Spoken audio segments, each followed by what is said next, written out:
Годишниот извештај за работата на антикорупцијска комисија помина на Собраниска комисија за политички систем, но критиките од опозицијата не изостанаа. Пратеничката од НСДП Сонја Мираковска изјави дека извештајот е задоснет и нефункционален. За неа тој е една обична статистика, кој не ги прикажува реалните состојби во државата. Вас ве формиравме како тело да бидете совест во оваа држава, луѓето да ве препознаат како совест, вие давате препораки. Ама овде не ни давате никаков извештај за тоа што понатаму се случува со вашите препораки.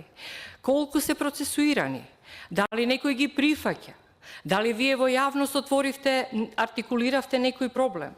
Председателот на ДКС Кадем Чучул образложи дека комисијата е потполно ограничена пред се и со буџетски ресурси, но и со вработени лица, а со години се потпира на меѓународна поддршка. И покрај ваквата состојба, имаме оформено 43 предмети, поврзани со пријави за нерегуларности во изборите, а до јавното обвинителство доставени со 8 иницијативи за поведување постапки за кривично гонење. Дополнително 3 иницијативи до надлежни органи за утврдување одговорност на службени лица и 6 друг вид иницијативи за утврдување на одговорност на избрани именувани лица, односно службени лица. Воедно постојано доставуваме препораки и укажување на надлежни органи за надминување на детектираните состојби, односно ризици од корупција, а воедно согласно одредбите за спречување на судир на интереси, комисијата постојано дава мислења до надлежни органи и до службени лица за евентуални состојби на судир на интереси, при што во 2025 година